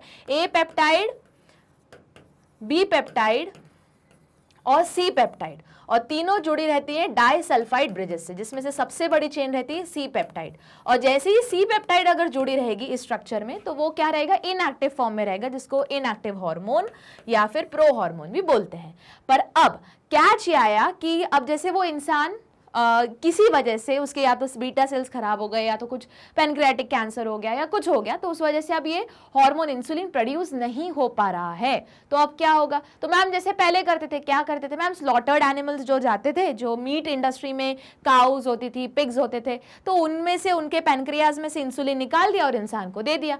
हाँ, ये तो अभी तक करते थे। फिर ये बंद क्यों किया, क्योंकि मैम इससे एलर्जी होती थी। जो इंसुलिन काउ निकाल रही है या फिर पिग्स निकाल रहे हैं, वो इंसुलिन से हर पर्सन को अलग अलग काइंड की एलर्जी रिएक्शन होने लगती है। ठीक है, तो अब इसका ऑप्शन क्या बचा मैम, बेटर है ना कि हम आरडीएनए टेक्नोलॉजी का यूज करके वही इंसुलिन प्रोड्यूस करवाएं किसी माइक्रोब से जो हम में बनता है। कैसे, अरे मैम ये जो सेल है, सेल के अंदर न्यूक्लियस है, न्यूक्लियस के अंदर डीएनए है, डीएनए के ऊपर क्या होता है, जीन होता है। तो अगर यही जीन हमने कट किया ठीक है, और उठा के डाल दिया एक बैक्टीरिया में जिसका नाम जैसे ई कोलाई है, और बोला कि चलो अब तुम वही एक्सप्रेस करो। तो ई कोलाई को कल्चर किया लैब में, कल्चर करने के बाद उसने उसका प्रोडक्ट बनाया, तो प्रोडक्ट एक केमिकल निकला, केमिकल एक अनफॉर्चुनेटली कि एक इंसुलिन था, बस उसको हमने निकाला, प्यूरिफाई किया, बायो प्रोसेस टेक्निक लगाई और मार्केट में आ गया और उसको ले लिया। तो एक्चुअली ये जो इंसुलिन ई कोलाई ने बनाया वो वही एग्जैक्ट इंसुलिन है जो एक ह्यूमन का पैनक्रियास के बीटा सेल्स बनाती हैं। हाँ, तो अब प्रॉब्लम कहीं नहीं आई मैम, पर हमारे सेल्स क्या बनाती है, इनएक्टिव फॉर्म में इंसुलिन बनाती है, ए बी और सी चेन जुड़ी हुई रहती है जिसमें। तो ये फर्स्ट टाइम किसने किया था, एली लिली कंपनी ने, एक अमेरिकन कंपनी है जिसने ये देखा, उसने समझा अच्छा ये ऐसा ऐसा हो रहा है। तो उन्होंने क्या किया, ए पेप्टाइड चेन का जीन निकाला, बी पेप्टाइड चेन का जीन निकाला, कट किया, ठीक है, और उसको किस में इंसर्ट किया, उसको इंसर्ट किया ई कोलाई में। दोनों अलग अलग कल्चर कराए, ई कोलाई को बोला चलो तुम ए पेप्टाइड निकालो, दूसरे ई कोलाई के कल्चर को बोला चलो तुम बी पेप्टाइड चेन निकालो। दोनों ने ए पेप्टाइड चेन बनाई, इसने बी पेप्टाइड चेन बनाई, दोनों को उठा के जोड़ दिया डाइसल्फाइड ब्रिजेस की हेल्प से, और लो बन गया। अब डायरेक्ट ही क्या बना है, एक्टिव इंसुलिन। अगर हमारी बॉडी में बनता तो वो पहले इनएक्टिव फॉर्म में बनता है, फिर सही कंडीशन के अंदर, मतलब इतनी लंबी प्रोसेस क्यों करो, डायरेक्ट शॉर्टकट अपनाओ ना। तो हमारी बॉडी में वो इनएक्टिव फॉर्म में बनता है, प्रो हार्मोन के फॉर्म में बनता है, फिर सही कंडीशन के अंदर वो क्या होता है, एक्टिवेट होता है और फिर वो हार्मोन बनता है। तो एली लिली कंपनी ने बोला इतना थोड़ी ना करेंगे, हम डायरेक्ट मेन एक्टिव फॉर्म बनाएंगे। तो उन्होंने क्या किया, वापस A peptide chain B peptide chain निकाली, ई कोलाई में कल्चर करवाया, ई कोलाई में कल्चर करके क्या आ गया भैया, ए चेन आ गई, बी चेन आ गई, दोनों को जोड़ दिया, किसकी मदद से, डाइसल्फाइड ब्रिजेस की मदद से, और क्या बन गया तुम्हारा, हार्मोन या एक्टिव हार्मोन। इसी को क्या बोलते हैं, ह्यूमोलिन। हुआ क्लियर। तो वापस ये इंपॉर्टेंट है। अब बोलोगे मैम ये डायग्राम बनाना है क्या, हाँ, वापस बायो में वो मेंशन करे या ना करे, तुम डायग्राम बना के आओगे, ठीक है, क्योंकि तुम्हारे इंस्ट्रक्शन में लिखा रहता है wherever necessary make a neat and clean and label diagram, तो इसीलिए डायग्राम बनना इंपॉर्टेंट है। चलो आगे बढ़ते हैं। तो मेडिसिन का फर्स्ट था इंसुलिन, दूसरा क्या है देखते हैं, जीन थेरेपी। ओके, तो जीन थेरेपी समझते हैं इस तरीके से कि मैम बहुत सारी ऐसी बीमारियां रहती हैं जो बाय बर्थ रहती है, ठीक है, क्यों होती है, क्योंकि मैम हो सकता है कि उस इंसान का जो कोई पर्टिकुलर एंजाइम या कोई पर्टिकुलर हार्मोन या कोई पर्टिकुलर मेटाबॉलिज्म बाय बर्थ काम ही ना कर रहा हो। क्यों काम नहीं कर रहा है मैम, क्योंकि हर चीज़ जो हमारी बॉडी में हो रही है, मेरे आंखों का कलर, बालों का कलर, मेरे स्किन का कलर, मतलब सिर्फ डार्क और लाइट को छोड़ के बेसिक स्किन का कलर जो मेरा है, जब मैं पैदा हुई थी जो मेरा कलर था वो, उसके बाद मेरे फीचर्स, ये सब कुछ लिखा होता है कहीं पे। कहाँ लिखा होता है मैम, डीएनए के अंदर, जीन के फॉर्म में। बहुत बढ़िया। तो अगर हो सकता है मैम कुछ बीमारियों में जो चीज़ें चाहिए होंगी नॉर्मल मेटाबॉलिज्म करवाने के लिए, या तो आई ही नहीं होंगी, किसी म्यूटेशन के कारण डिलीशन हो गया होगा उस पर्टिकुलर जीन का, हाँ, या फिर अगर होगा तो नॉन फंक्शनल होगा, मतलब ढंग से काम नहीं कर रहा होगा, या तो उसी प्रोसेस का कोई बीच वाला एंजाइम ढंग से काम नहीं कर रहा होगा, उस वजह से वो बीमारी हो रहेगी। बिल्कुल सही। तो जो जीन थेरेपी है, मतलब तुम नाम ही समझ सकते हो कि हो सकता है ऐसी कोई बीमारी हो जिसमें जीन का क्या हो गया, वो जीन हो ही ना ओरिजिनल उस सेल में नहीं बोल सकते, उस इंसान के डीएनए में, है ना। तो अब हमने क्या किया कि जो हमने पढ़ा, हमने उस इंसान का डीएनए लिया, एनालाइज किया, फिर पता चला अरे यार इसमें तो ये जीन ही नहीं है, इसलिए उसको ये बीमारी हुई। तो क्या करते हैं, वही जीन एक हेल्दी डोनर से ले लिया, सिर्फ जीन, डीएनए नहीं ले रहे, जीन लिया और उस इंसान के सेल्स के अंदर जो न्यूक्लियस है, न्यूक्लियस के अंदर जो डीएनए वहां पे डाल दिया और वापस उस इंसान में फिट कर दिया, लो काम करने लगा। तो मैम ये तो इस तरीके से तो परमानेंट क्योर हो गया? नहीं, परमानेंट क्योर तब होगा जब यही सारी प्रोसेस जो जीन डाल रहे हो या खराब जीन उसको निकाल के सही जीन इंसर्ट कर रहे हो, या है ही नहीं जीन उस जगह इंसर्ट कर रहे हो, ये कब करोगे? अर्ली एम्ब्रियोनिक स्टेज में, तब वो परमानेंट क्योर होगा, ठीक है। पर अगर ये ऐसा सब कुछ करे, सबका क्या क्या है, टेम्पररी क्योर। तो इसी को जो जीन थेरेपी है, यही जो सारा मैंने बोला, ये फर्स्ट टाइम कौन सी बीमारी को ट्रीट करने के लिए, वापस टेम्पररी ट्रीट करने के लिए यूज की गई थी? ADA, adenosine deaminase deficiency. तो ये एक डेफिशिएंसी होती है हमारे कौन से, इम्यून सिस्टम की डेफिशिएंसी होती है, जिसमें जो एडीए वाला जो एंजाइम है, अब आप बोलोगे मैम आपको कैसे पता चला ये एंजाइम है? यहाँ देखो क्या लिखा है, एज। एज मतलब क्या होता है? एंजाइम। एंजाइम, तो ये एंजाइम को बनाने वाला जो जीन है वो क्या हो जाता है, डिलीट हो जाता है। तो उस वजह से, और मैं बोल रही हूँ किसकी डेफिशिएंसी है, हमारे इम्यून सिस्टम की डेफिशिएंसी, मोर स्पेसिफिकली हमारे लिम्फोसाइट्स की डेफिशिएंसी है। ठीक है, मतलब मैम आप ये बोल रहे हो कि अगर मैंने यहाँ से एक सेल लिया, सेल के अंदर न्यूक्लियस देखा, न्यूक्लियस के अंदर डीएनए देखा और डीएनए में देखा तो मेरे मतलब अगर मैं नहीं, जब मैं क्यों बीमार पड़ूं, अगर कोई दूसरा इंसान है जो पेशेंट है उसके अगर मैं डीएनए देखूंगी तो ये एडीए वाला जीन मिलेगा ही नहीं। हाँ यही बोल रही हूँ। पर अब वापस पूरे बॉडी के सारे सेल्स के अंदर जो न्यूक्लियस है, सारे न्यूक्लियस के अंदर, सारे न्यूक्लियस नहीं एक ही न्यूक्लियस होता है, न्यूक्लियस के अंदर जो डीएनए है हर जगह ये एडीए गायब है। पर हर जगह एडीए चाहिए क्या, नहीं, कहाँ चाहिए, वो मेन लिम्फोसाइट वाली सेल में चाहिए। मतलब प्रॉब्लम कहाँ की है, लिम्फोसाइट की है। तो देखो इसी बीमारी को ट्रीट करने के 3 तरीके होते हैं। पहला होता है बोन मैरो ट्रांसप्लांट, दूसरा होता है एंजाइम रिप्लेसमेंट थेरेपी और तीसरा होता है जीन थेरेपी। तो एक एक करके पढ़ते हैं, इतना स्क्रीनशॉट ले लो, फिर स्टार्टिंग यहाँ से स्टार्ट करेंगे कि इसका ट्रीटमेंट किस तरह करते हैं और कौन सा परमानेंट क्योर है। ठीक है, फटाफट स्क्रीनशॉट ले लो, फिर स्टार्ट करते हैं। तो देखो 3 तरीके हैं कैसे, सबसे पहले एडीए को ट्रीट करने के, आखिरी में आएगा जीन थेरेपी, हम वहीं पढ़ेंगे। ठीक है, तो पहला तो है बोन मैरो ट्रांसप्लांट। अब वापस बताओ मैंने क्यों लिखा है बोन मैरो ट्रांसप्लांट, क्योंकि एडीए बीमारी किस चीज की है, इम्यून सिस्टम की, मोर स्पेसिफिकली लिम्फोसाइट की। तो लिम्फोसाइट बनती कहां पे है, हमारे सारी डब्ल्यूबीसी, इनफैक्ट आरबीसी बनती कहां पे है, बोन मैरो में। Innermost portion of the bone is known as bone marrow, और वहीं पे आरबीसी डब्ल्यूबीसी फॉर्म होती है। तो ये मतलब मैम क्लियर हो रहा है, जहां बन रही है वहीं डिफेक्टिव बन रही है।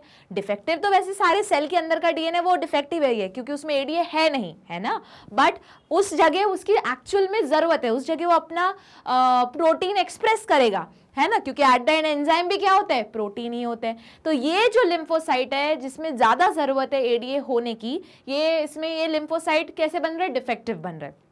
तो फिर साइंटिस्ट ने सोचा क्यों ना एक काम करे कि जो डिफेक्टिव ही बन रहा है, जहां बन रहा है वहां बोन मैरो बोलते हैं, तो बोन मैरो ही इस बीमार इंसान का निकालते हैं, हेल्दी इंसान या डोनर का बोन मैरो लेते हैं और यहाँ पे क्या कर देते हैं, डाल देते हैं। तो उसी को क्या बोला गया, बोन मैरो ट्रांसप्लांट। पर वापस ये सिर्फ 6 महीने तक ही चलेगा, 6 महीने या 8 महीने, अगेन उस पेशेंट की कंडीशन पे डिपेंड करेगा कि कितना उसका जो बोन मैरो ट्रांसप्लांट हुआ है कितने पीरियोडिक टाइम के लिए चलेगा। तो वापस मतलब मैम ये क्या परमानेंट इलाज नहीं, ये तो टेम्पररी है, time to time, period to period उसको ट्रांसप्लांट करवाने के लिए जाना पड़ेगा। ठीक है, उसके बाद आते हैं एंजाइम रिप्लेसमेंट थेरेपी। अब देखो ये एट द एंड एंजाइम ही है, यही गायब है, तो एक काम करो यही एंजाइम उठा के लगा दो, जैसे इंसुलिन में होता है। याद करो मैंने बताया था, जैसे इंसुलिन जिन लोगों का बीटा सेल ढंग से काम नहीं कर सकता है तो क्या करते हैं, इंसुलिन के शॉट्स लगते हैं, है ना, मतलब बाहर से ही तो हार्मोन अंदर दिया गया। तो सिमिलरली अगर ये एंजाइम नहीं बना पा रही है बॉडी किसी वजह से, तो उसके भी शॉट्स लगा दो। पर वापस ये तो उसको लाइफ टाइम करना पड़ेगा क्योंकि उसको हमेशा बाहर से वो चीज अंदर लेनी पड़ेगी। चलो तीसरा आता है जीन थेरेपी। तो जीन थेरेपी वापस अगर वही चीज अब जीन थेरेपी में करते क्या है देखो जरा, तो सबसे पहले जो गड़बड़ वाले लिम्फोसाइट है उनको निकाला, ठीक है, उसमें cDNA डाला रेट्रोवायरल का इन्फेक्शन करा के, और उसमें जो तुम्हारा इंसर्ट है एडीए का, क्योंकि इसमें क्या ये बीमारी किस वजह से हुई थी, एडीए के जीन के डिलीशन के कारण हुई थी। तो डिलीशन मतलब है नहीं, अब तुमने एक हेल्दी सेल लिया जो दूसरे इंसान का होगा, उसमें से सिर्फ वही वाला जीन निकाला, कौन सा, एडीए वाला, और अब तुम क्या चाहते हो कि जो कल्चर है उसमें क्या कर दो, इंसर्ट करवा दो। किसकी मदद से करवाओगे, रेट्रोवायरल। याद करो पिछले चैप्टर में ही पढ़ा था कि अगर एनिमल सेल में कुछ मॉडिफिकेशन करने हैं तो उसमें हम क्या यूज करते हैं, एक रेट्रोवायरस का मदद लेते हैं।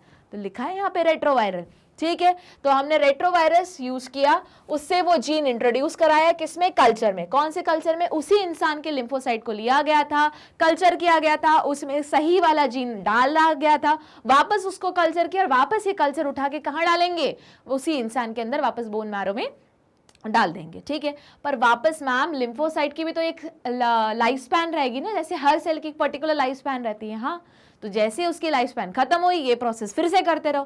तो अगर यही प्रोसेस जो अभी जब वो मैच्योर हो गया और कर रहे हैं तो हमें हर अगेन टाइम टू टाइम करनी पड़ेगी। पर अगर यही अर्ली डिटेक्शन हो जाए कि अरे इस बेबी को जो लेडी ने कंसीव किया है उस बेबी को हाई चांसेस है कि एडीए हो सकता है, तो हमने यही सारी चीज कहाँ कर ली, अर्ली एम्ब्रियोनिक स्टेज में। तो उस केस में अर्ली एम्ब्रियोनिक स्टेज में जब करोगे तब ये क्या रहेगा, उसका परमानेंट इलाज, ठीक है, स्टेज में। तो ये फर्स्ट टाइम जीन थेरेपी कहाँ पे यूज की गई थी? एक लड़की में, 4 साल की लड़की थी जिसका नाम अशांति डिसिल्वा है, पर तुम्हारी बुक में दिया नहीं है तो जान दो, ठीक है। बस उन्होंने दिया है, एक 4 ईयर ओल्ड गर्ल के ऊपर की गई थी, ठीक है। कैसे की गई थी अब बता दिया। 3 तरीके होते हैं। एडीए बेसिकली क्या होता है? एक एंजाइम रहता है जो होता ही नहीं है उस पर्सन में, डिलीशन हो जाता है, ठीक है। किसका प्रॉब्लम है ये? हमारे इम्यून सिस्टम का प्रॉब्लम है। 3 तरीके से ट्रीट किया जा सकता है। बोन मैरो ट्रांसप्लांट, एक हेल्दी पर्सन का बोन मैरो लिया, इसमें डाला, पर ये वापस पीरियोडिक इन्फ्यूजन कराना पड़ेगा। उसके बाद आता है enzyme replacement therapy, again time to time enzyme बाहर से इंजेक्ट करा गया। तीसरा जीन थेरेपी, अगर वो ग्रोन अप है तो उसके लिम्फोसाइट लो, कल्चर करो, उसमें रेट्रोवायरल के थ्रू इन्फेक्शन करवाओ, करेक्ट वाला जीन डालो, वो कल्चर ग्रो जो हो चुका है वापस उस इंसान में डाल दो। पर अगर यही सारी चीजें अर्ली एम्ब्रियोनिक स्टेज में होंगी तो ये परमानेंट क्योर होगा, तो वो जो भी बेबी रहेगा उसमें एडीए होना था पर होगा नहीं, क्योंकि अब हमने सही जीन ऑलरेडी इनकॉर्पोरेट कर दिया है। हुआ क्लियर इतना? तो मेडिसिन में अब आखिरी वाला क्या टॉपिक है तुम्हारा? Molecular diagnostic. तो मॉलिक्यूलर डायग्नोस्टिक का मतलब क्या है मैम? मॉलिक्यूलर लेवल पे जाके हम डायग्नोस कर रहे हैं, बिल्कुल सही। इसमें कौन सी टेक्नोलॉजी यूज कर रहे हो? RDNA technology. देखो तुम बीमार हो कब पता चलता है मैम? जब कुछ सिम्टम्स आते हैं। पर ऐसे भी बहुत बार होता है कि बीमार हम बहुत पहले हो जाते हैं, मतलब हमारे अंदर पैथोजन, एंटीजन बहुत पहले से अंदर घूम रहा है। ये अलग बात है कि सिम्टम अभी तक आए नहीं है। तो ये जो मॉलिक्यूलर डायग्नोस्टिक किस चीज के लिए हेल्प करते हैं? देखो नॉर्मल में मॉलिक्यूलर डायग्नोस्टिक जो नॉर्मल डायग्नोसिस होता है, कैसे होता है? सीरम टेस्ट होता है, यूरिन टेस्ट होता है ना, ब्लड टेस्ट हो गया।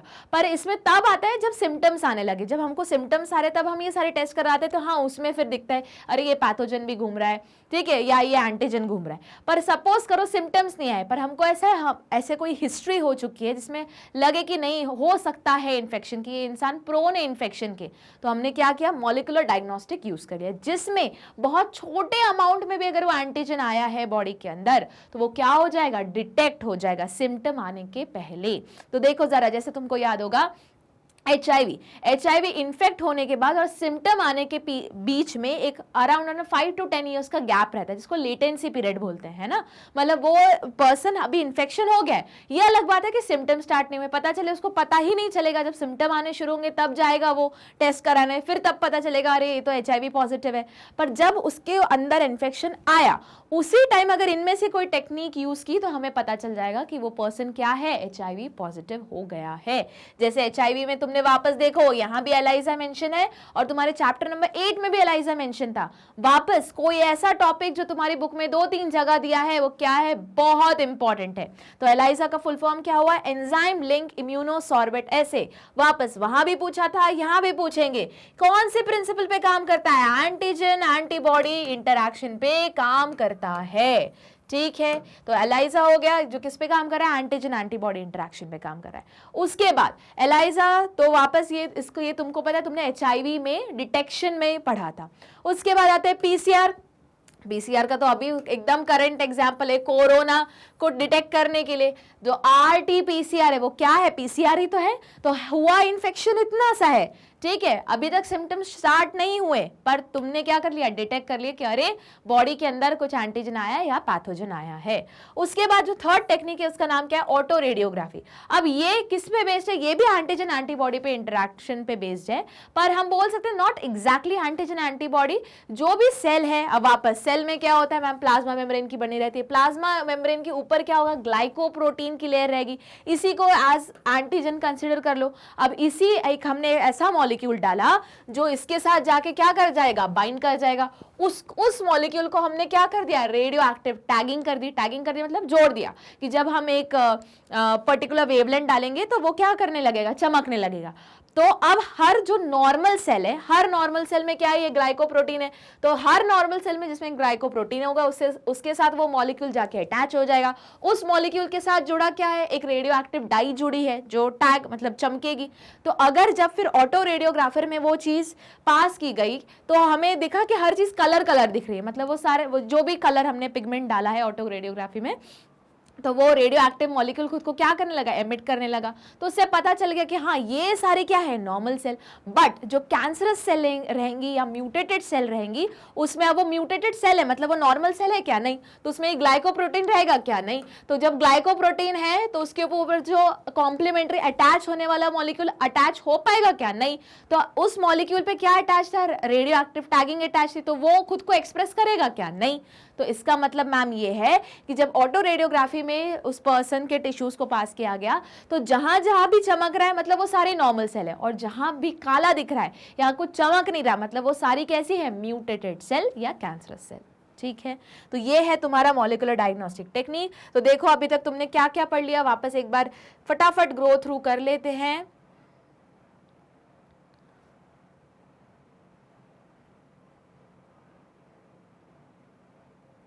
ओके तो सबसे पहले तुमने बायोटेक्नोलॉजी एप्लीकेशन में एग्रीकल्चर पढ़ लिया, वापस ऑर्गेनिक ग्रीन रेवोल्यूशन से स्टार्ट हुई ऑर्गेनिक, फिर आए बीटी पे आरएनए आई। उसके बाद आते मेडिसिन में इंसुलिन, जीन थेरेपी में तुमने किसका पढ़ा, एडीए का पढ़ा। और मॉलिक्यूलर डायग्नोस्टिक में तुमने क्या क्या पढ़ा, आरडीएनए टेक्नोलॉजी का यूज किया है, पीसीआर का यूज किया है, एलाइजा का यूज किया है, और फिर उसके बाद तुम्हारा जो आखिरी में पढ़ा था हमने कौन सा, ऑटो रेडियोग्राफी, वो यूज किया है। अब आ रहे थर्ड वाले पॉइंट पे जिसका नाम क्या है, ट्रांसजेनिक एनिमल। तो प्लांट्स हमने पढ़ लिया क्यों बनाते हैं, उसके भी 5 रीजन थे। यहाँ देखो ट्रांसजेनिक एनिमल बनाने के भी 5 रीजन है। स्टार्ट करते हैं पहले रीजन से, क्या मतलब क्या पढ़ाई नहीं, क्या स्टडी करने के लिए, नॉर्मल फिजियोलॉजी स्टडी करने के लिए। बहुत सारी चीजें आज भी हमारी बॉडी में जो अनडिस्कवर्ड है, जो पता ही नहीं है, तो उस चीज को पढ़ने के लिए हमने क्या यूज किया है, ट्रांसजेनिक एनिमल का यूज किया है। अच्छा एक और चीज, सबसे ज्यादा ट्रांसजेनिक एनिमल किसको यूज करते हैं एक्सपेरिमेंट के लिए, माइस को। 95% माइस को ही लिया जाता है। मैम फिर उसके अलावा कौन कौन से ट्रांसजेनिक एनिमल बने हुए हैं, रैट है, मंकी है, काऊ है, शीप है, गोट है। ठीक है, चलो अब आते हैं तो ट्रांसजेनिक एनिमल को फर्स्ट रीजन यूज करने का क्या है, नॉर्मल फिजियोलॉजी, बॉडी का पैटर्न स्टडी करने के लिए। दूसरा, कोई बीमारी को पढ़ने के लिए, जैसे इसका रीजन ही नहीं पता, जैसे अल्जाइमर हो गया, पार्किंसंस हो गया, सिस्टिक फाइब्रोसिस हो गया। ठीक है, उसके बाद वापस ये जितने भी नाम बोल रहे तुम्हारे बुक में लिखे हुए हैं, घबराओ मत। उसके बाद आते थर्ड, कोई बायोलॉजिकल प्रोडक्ट को ऑब्टेन करने के लिए हमने ट्रांसजेनिक एनिमल का यूज किया। 2 प्रोडक्ट्स के नाम मेंशन है, देखो जरा। पहला है अल्फा 1 एंटीट्रिप्सिन जो यूज किया गया है ताकि बनाया जाए, ये क्या है वापस, एक है एंजाइम। देखो ट्रिप्सिन क्या होता है, एंजाइम होता है, एंटीट्रिप्सिन अल्फा 1 एंटीट्रिप्सिन को बनाने के लिए वापस हमने किसका यूज किया है, ट्रांसजेनिक एनिमल का यूज किया है। दूसरा अल्फा लैक्टा एल्बुमिन। अल्फा लैक्टा एल्बुमिन क्या होता है मैम, वापस ये एक मॉलिक्यूल है जो ह्यूमन मिल्क में मिलता है। अब बहुत बार ऐसे होता है कि जब मदर और बेबी में से हो सकता है कि जब पार्चुरेशन हो रहा हो तो मदर किसी वजह से ना रहे, पास आउट हो जाए ना, पास आउट नहीं बोलेंगे, ऊपर चली जाए। ठीक है, तो अब उसका जो प्रोटीन है जो मेन है कौन सा, अल्फा लैक्टा एल्बुमिन, कहां से मिलेगा उस बेबी को, न्यूबॉर्न को। तो उस केस में ट्रांसजेनिक एनिमल जैसे काऊ हुई, रोजी, उसमें हमने क्या किया, ह्यूमन का वो जीन निकाला जो क्या प्रोड्यूस करा था, अल्फा लैक्टा एल्बुमिन, और उठा के किस में डाल दिया, काऊ में डाल दिया। अब जो काऊ जो मिल्क बना रही है उसकी न्यूट्रिशनल वैल्यू किसके इक्विवेलेंट है, ह्यूमन मिल्क के इक्विवेलेंट है। जो ह्यूमन मिल्क है उसमें ह्यूमन मिल्क में क्या था अल्फा लैक्टा एल्बुमिन था, पर अब जो काऊ मिल्क बना रही है उसमें भी सेम न्यूट्रिशनल वैल्यू है। तो इस केस में उस काऊ का मिल्क लिया और इस बेबी को दे दिया। आई बात समझ में? तो इसका नाम याद रखना इंपॉर्टेंट है, काऊ रोजी। क्या है उसमें, अल्फा लैक्टा एल्बुमिन प्रोड्यूस करने की कैपेसिटी है। हमने आरडीएनए टेक्नोलॉजी का यूज करके कट करके ह्यूमन का जो जीन है वो इसमें डाल दिया, तो उसको हमने बोल दिया ट्रांसजेनिक एनिमल, और न्यूट्रिशनल वैल्यू सेम है। इस केस में ह्यूमन मिल्क की न्यूट्रिशन वैल्यू सेम सिमिलर आ चुकी है काऊ मिल्क में। उसके बाद वैक्सीन सेफ्टी, वैक्सीन की टेस्टिंग करने के लिए हम यूज करते हैं ट्रांसजेनिक एनिमल को। देखो जब ये कोविशील्ड बन रहा था या फिर तुम्हारा जो फाइजर हो गया, इतने सारे अलग अलग हो गए, कोवैक्सीन हो गया, जब बन रहा था तो ये किसके अंडर चल रहा था, एनिमल टेस्टिंग। तो एनिमल मतलब कौन सा, यही ट्रांसजेनिक एनिमल के अंदर टेस्टिंग हो रही थी। ठीक है, ये देखते कि क्या इसमें कोई साइड इफेक्ट तो नहीं है, ढंग से काम कर रहा है कि नहीं। जब ये चीज ओके हो जाती तो वो किस पे शिफ्ट होता है, एनिमल ट्रायल पे, ह्यूमन ट्रायल पे, है ना, not animal trial, human trial पर। जब ह्यूमन ट्रायल से ओके आ जाता है तब वो बल्क में पूरे पॉपुलेशन में यूज होता है। आखिरी आते हैं केमिकल टेस्टिंग या टॉक्सिसिटी को टेस्ट करने के लिए। कोई नया केमिकल है जो बनाया, अब वो देखना है कि क्या ये ह्यूमन स्किन के अकॉर्डिंग प्रॉपर है कि नहीं, या ह्यूमन बॉडी के अकॉर्डिंग प्रॉपर है कि नहीं। तो कहां टेस्ट होगा, इसी ट्रांसजेनिक एनिमल्स पे। ठीक है, आई बात समझ में। अब इस चैप्टर का जो आखिरी टॉपिक है वो कौन सा है, इसी में तुम्हारा लिया हुआ है जो तुम्हारा है बायोपायरेसी, पेटेंट्स और उसके बाद जीईएसी। तो ये जितना भी अब सारा टेस्टिंग हो रहा है वो कहीं ना कहीं से तो तुम्हें अप्रूव कराना पड़ेगा ना, तो बस हर दूसरे दिन इतने सारे एनिमल मरने लगेंगे। अब देखो अपने सेफ्टी के लिए हम क्या करें, सबसे पहले एनिमल पे टेस्ट कर रहे हैं, पेन तो उसको भी हो रहा है, तो ये एथिकली तो अजीब सा साउंड कर रहा है। ये तुम्हारा सब लिखा हुआ है बायो एथिक्स वाले टॉपिक के अंदर, ठीक है, एथिकल इश्यूज के टॉपिक्स के अंदर। तो एथिक्स मतलब क्या कि मैम हम अपने कंफर्ट के लिए कितने सारे ऑर्गेनिज्म या जानवरों को मार रहे हैं, तो ये एथिकली साउंड सही नहीं करता। इसलिए सबसे पहले ये जो कमिटी है GEAC, genetically engineered approval committee, इनसे अप्रूवल लेना पड़ता है कि ये पर्टिकुलर एक्सपेरिमेंट है, हमको इतने सारे एनिमल्स का यूज करना पड़ेगा, मारना भी पड़ेगा। तो जब ये कमिटी ओके करती है तभी जाके वो प्रोजेक्ट आगे अप्रूव होता है, ठीक है। दूसरी चीज हो गई, एक और दो और टर्म्स लिखे हुए हैं तुम्हारी बुक में, कौन कौन से, पेटेंट। पेटेंट का मतलब क्या होता है, सपोज करो मेरे दिमाग में कोई आइडिया आया या मैंने कोई डिजाइन बनाया जो एकदम यूनिक था, मैंने ही पहली बार बनाया, ठीक है, या कोई रिसर्च प्रपोजल मैंने बनाया, या कोई ऐसे डिस्कवरी की टेक्निक मैंने बनाई, डिस्कवरी नहीं, कोई डिस्कवरी मैंने की है, या कोई इन्वेंशन किया है मैंने, तो मैं चाहती हूँ कि ये जो मैंने बनाया ये सिर्फ मैंने बनाया, मेरा कोई कॉपी ना कर ले, ठीक है। तो इसके लिए मैं क्या कराऊंगी, पेटेंट कराऊंगी। तो हर ऐसा एक बोर्ड रहता है जो क्या करता है, ऑथराइज करता है कि हाँ, वो पहले चेक करता है कि तुम्हारा वर्क किसी और ने तो नहीं किया, जब नहीं किया तो ये तुम्हारे नाम पे वो आइडिया, वो थॉट, वो डिजाइन, उसके बाद वो रिसर्च प्रपोजल, वो सब क्या हो जाता है, पेटेंट हो जाता है। तो वो या फिर कोई पर्टिकुलर रिसर्च वर्क, वो सारा क्या हो जाता है, पेटेंट हो जाता है। तो मतलब अब कोई, ये तुम्हारा आइडिया है, ओरिजिनल आइडिया है, ये कोई चोरी नहीं कर सकता। और अगर किसी कंपनी को तुम्हारा आइडिया यूज करना है, किसी एमएनसी को या किसी कंट्री को ये आइडिया यूज करना है, तो क्या लेना पड़ेगा, तुमसे परमिशन लेनी पड़ेगी, लीगली अप्रूवल लेना पड़ेगा, और उसकी जगह पे तुमको, मतलब तुमने जो तुम्हारे नाम पे पेटेंट है, एक पर्टिकुलर अमाउंट जमा करना पड़ेगा। ये सिमिलर एकदम एक जैसा ही है जैसे कॉपीराइट होता है। जैसे अगर अभी मूवी आई है अपना डॉक्टर स्ट्रेंज, है ना, तो वो तुम सिर्फ पीवीआर में देख सकते हो, या ये अलग बात है मैम, चोरी वाली वेबसाइट भी तो है, टॉरेंट, उससे भी तो डाउनलोड कर सकते हैं, या टेलीग्राम से भी, हाँ वो ये तुमको पता है, पर लीगली वो अप्रूवल मतलब ओके है क्या, नहीं है। तो अगर वो जो जैसे मूवी है, मेरे को सपोज करो एक थिएटर में है, मेरा भी खुद का थिएटर है, मेरे को वो दिखानी है, तो मैं ऐसी रैंडमली नहीं शो कर सकती वो मूवी। मेरे को क्या करना पड़ेगा, उसका जो प्रोड्यूसर है या उसका जो जिसने पैसा मेन लगाया है, जिसके पास उसके कॉपीराइट्स है, उससे परमिशन लेनी पड़ेगी, और जब मैं दिखाऊंगी उसका जो प्रॉफिट कमाऊंगी उसका कुछ परसेंट मुझे उसको देना पड़ेगा। तो ये क्या हुआ, क्योंकि उसने उसका क्या कर रखा है, कॉपीराइट। तो सिमिलरली जैसे मूवीज में songs, dance, art and literature से जो होता है वो सब वो उसका कॉपीराइट बनाते हैं ना, पर डिजाइंस हो गया, टेक्नोलॉजी हो गई, टेक्निक हो गया, उसके बाद आइडिया हो गया, रिसर्च प्रपोजल हो गया, उसका क्या बनता है, पेटेंट बनता है, या फिर इनफैक्ट बायो रिसोर्स का भी पेटेंट बनता है, ठीक है। तो ये सब क्या, ताकि कोई और चोरी ना कर ले। अब मैम अगर चोरी कर लिया तो क्या बोलेंगे, उसको बायो पायरेसी बोलेंगे। पायरेसी का मतलब क्या है, चोरी कर लेना, और बायो मतलब क्या, कुछ ऑर्गेनिज्म या कोई लिविंग चीज का चोरी। अब बोलोगे मैम लिविंग चीज का चोरी, हाँ, जैसे इंडिया में अब हमको पता है सदियों से हमारा नीम है, तुलसी है, हल्दी है, चावल हमारा ही है, कल्चरली भी हम प्रूफ कर सकते हैं, मतलब हिस्ट्री लेके, माइथोलॉजिकली भी हम प्रूफ कर सकते हैं। उसके बाद हम जेनेटिक वैरायटी का शो करके, जेनेटिक शो करके कि सबसे ज़्यादा उसका वाइल्ड जो वैरायटी वो यहीं मिल रहा है, सबसे ज़्यादा वेरिएशन भी यहीं मिल रहा है, तो ये यहीं का बिलोंग कर रहा है, तो हम ये शो कर सकते हैं।